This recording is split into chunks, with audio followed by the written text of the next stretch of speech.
Kim Jong-nam's body could be repatriated. Kidnapped fishermen reunited with families.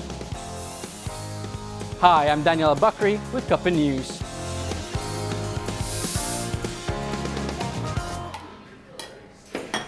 After almost 7 weeks in the HKL morgue, the remains of Kim Jong-nam have reportedly been taken to the airport to be repatriated to Beijing. According to China press, an unmarked van carrying what is believed to be the body of Jong-nam was seen leaving the mortuary at 1:40 p.m. with police escorts.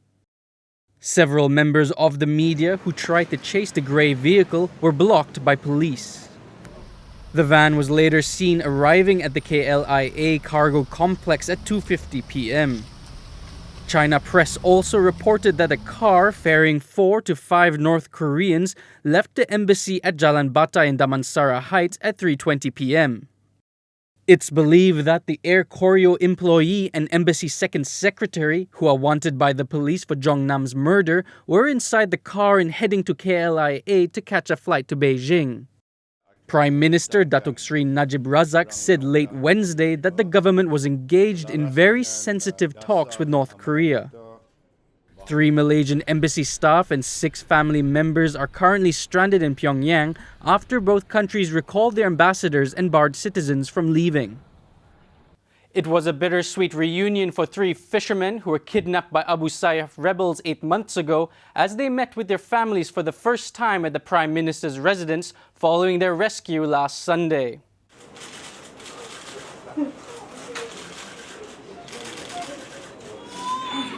Fandi Bakran, Muhammad Jumadil Rahim and Muhammad Rizwan Ismail were among 5 members of the tugboat Serudong 3 who were abducted by the militant group from the eastern waters of Sabah in July last year. They were rescued on Holo Island as Philippine security forces stepped up offensives against the notorious Islamist group. Dia ikut kita orang, kita masak. Bagi dorang makan dulu, ada lebih kita makan. Kalau tidak ada kita sama. Itulah kadang kami dipukul, kadang disuruh kami masak. Dipukul macam mana? Dipukul macam mana? Di bagian mana tu pukul? Kalau saya pernah sakit di situ, saya ditentang masa tidur, saya sakit kan, suruh tentang suruh bangun makan. The Prime Minister, meanwhile, expressed gratitude to Philippine President Rodrigo Duterte for his help. Mengucapkan setinggi-tinggi penghargaan pertamanya kepada Presiden Duterte, Presiden Filipina, kerana saya tahu bahawa misi untuk melepaskan mereka itu adalah atas usaha beliau sendiri.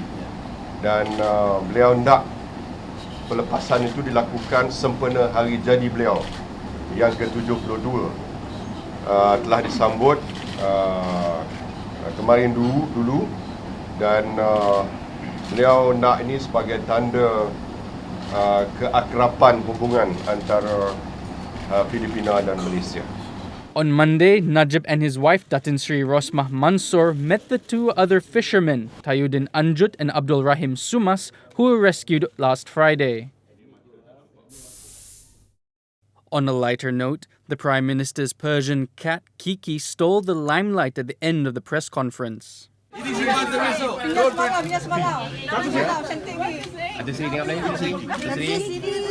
Dia mandi hampir tiap-tiap hari lah. It's the sweetest smelling cat. Sedap. Wangi tau.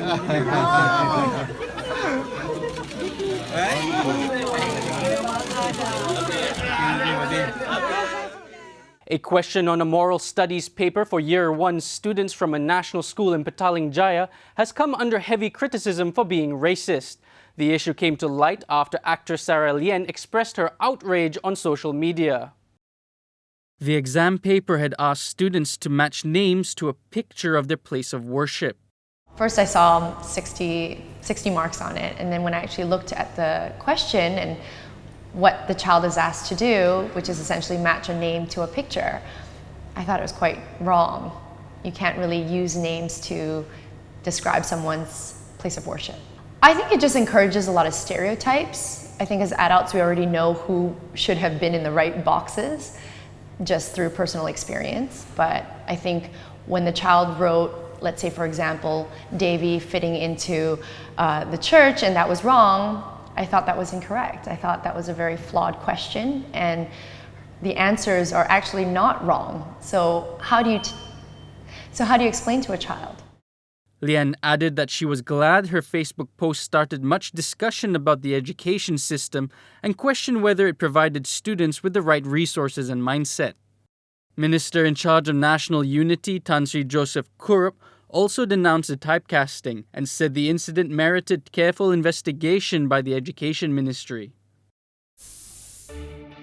Also making headlines, a search and rescue operation was launched after 2 students from the University of Nottingham, Malaysia campus went missing during a hike on Broga Hill in Semenyih Wednesday evening. They were identified as Nyamu Wanyolke from Kenya and Katie Club from the UK. Police said the operation began at 8:15 p.m. but was stopped after 4 hours due to bad weather. Rescuers resumed at 8 a.m. on Thursday, but the duo have yet to be found as of 7 p.m.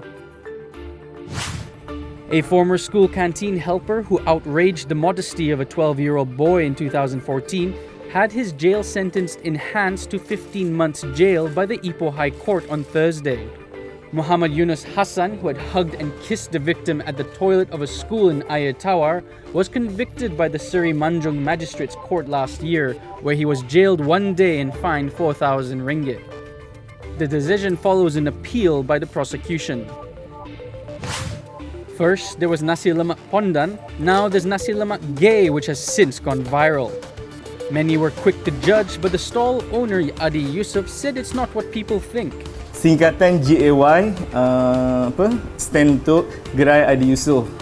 Lepas tu, just memang saya pun, apa tu kata orang, tak sangka lah benda ni boleh jadi viral macam ni ke apa ke. Memang saya tak tahu lah. Adi set up his nasi lemak business in January, but only put up the nasi lemak gay banner on March 28th, after Joji Kamarudin's nasi lemak pondan hit Malaysia's roadside culinary landscape. If you make a trip to Penang Road famous Teochew cendol in Lubuk Keng Kui, don't be surprised by visitors making a beeline not for the sweet dessert, but to take photographs of a new mural on the wall adjacent to the stall. The artwork is by Canadian street artist Emmanuel Jarus. I'm painting a friend of mine named Anderson, and he's just a young and budding person in the community here, so I think he's really cool, as well as he's a good-looking person. So when he took me to the cendol spot,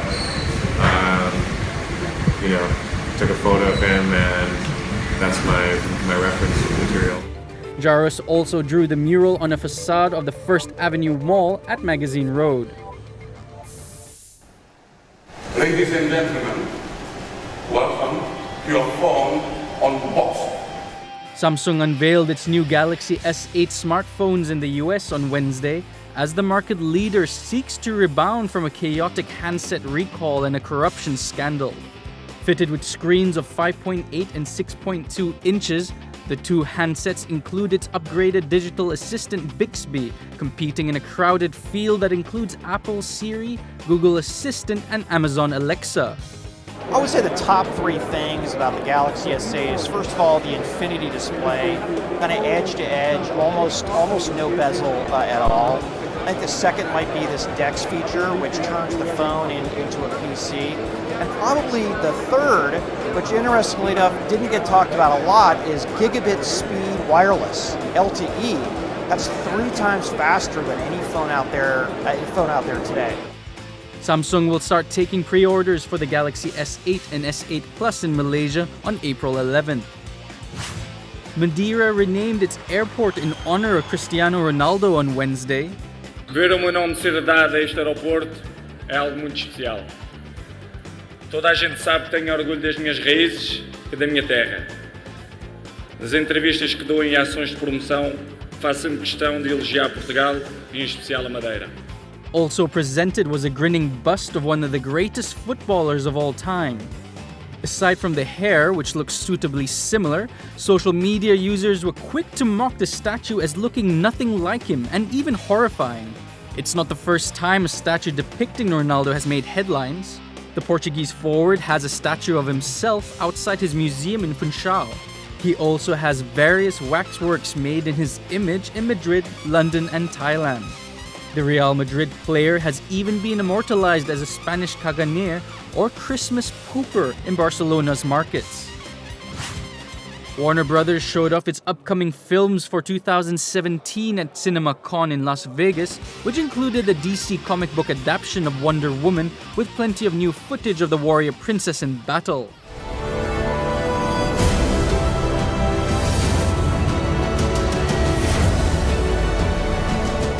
The Hollywood studio also presented the Guy Ritchie-directed King Arthur: Legend of the Sword,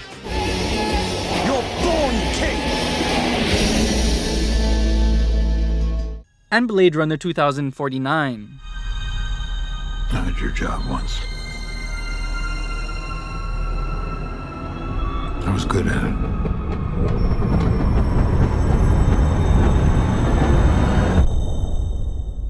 Things were simpler then. Other highlights of their upcoming slate included the third LEGO film, the LEGO Ninjago movie. Dad. Lloyd? That's right, your son, and it's Lloyd. No. Lloyd. I named you. You ruined my life. That's not true. I haven't even been a part of your life. How could I ruin it? I wasn't even there. And that's a wrap for Cup of News. Thanks for watching.